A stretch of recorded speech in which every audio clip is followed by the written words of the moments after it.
Break के बाद बढ़ते हैं आगे। चुनाव प्रचार के आखिरी दिन हिसार लोकसभा क्षेत्र से इंडिया गठबंधन के उम्मीदवार जयप्रकाश ने ऐलान किया कि उन्होंने अपने लोकसभा क्षेत्र के सभी 100% गांवों तक प्रचार पूरा किया है। जेपी ने कहा कि अब हिसार के शहरी क्षेत्र में अपना जनसंपर्क बनाएंगे। हिसार में जेपी से खास बातचीत की टोटल न्यूज के associate editor doctor Mahesh Kumar ने। और अब चुनाव प्रचार खत्म होने में कुछ ही घंटे शेष हैं। जेपी ने अपने चुनावी प्रचार को और भी तूफानी रफ्तार पर बढ़ाने का काम किया। ज्यादा से ज्यादा लोगों तक पहुंचने की कोशिश। जेपी इस वक्त हमारे साथ हैं। मुझे बताइए कि आप कुछ ही घंटे शेष रह गए हैं, चुनाव प्रचार खत्म होने को है। किस तरह का रोड मैप, किस तरह की सड़क आप लोगों ने तैयार कर दी है और अपने कार्यकर्ताओं को क्या कुछ निर्देश इस वक्त आप दे रहे हैं? देखिए, सही 5 बजे हम अपना चुनाव प्रचार खत्म कर देंगे और 100 के 100% गाँव में मैं अपनी हाजिरी लगा चुका हूँ। लोगों को तो मैं भी यही गाँव है, ये पेवर, शायद मैं गलती पहनूं तो ब्राह्मण समाज के लोग हैं, हमारे दलित समाज के लोग हैं, पिछड़े वर्ग के लोग हैं, किसान वर्ग के लोग हैं। इन सब ने ये कहा कि जयप्रकाश जी 2 बार, आप पीछे से पूछना कि जयप्रकाश जी 2 बार भूल कर चुके हैं, तीसरी बार गलती नहीं करेंगे। हम अब की बार इंडिया गठबंधन कांग्रेस पार्टी जयप्रकाश को वोट देंगे। क्यों देंगे?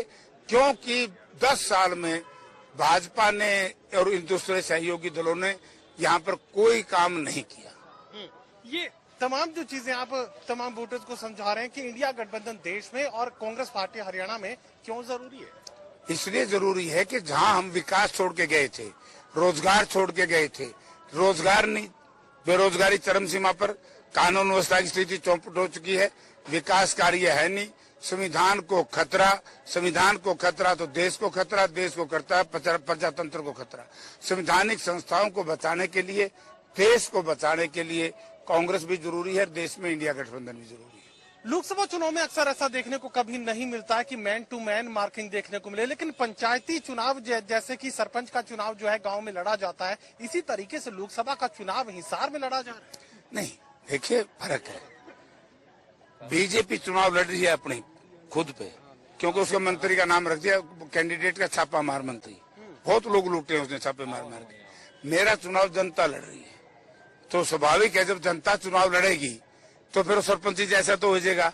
अभी इतना भारी 48 टेम्परेचर में हमारे बुजुर्ग साथी हैं, नौजवान साथी हैं, ये देखो छोटा बच्चा खड़ा है, तो ये मेरे चुनाव में जुट रहे हैं। जब जनता किसी उम्मीदवार के चुनाव लड़ेगी तो स्वाभाविक है कि उस चुनाव तो जितना उसका सुनिश्चित हो जाएगा। समझिए, माइक का शोर तो अब खत्म हुआ, तो अब ऐसे में बूथ मैनेजमेंट को लेकर किस तरीके से आप तमाम समर्थकों से संवाद कर रहे हैं, किस तरह का रोड मैप आगे तैयार कर रहे हैं? देखिए, हमारी कमेटी है बूथ मैनेजमेंट की, हमारा बहुत अच्छा सिस्टम है, वो करेंगे।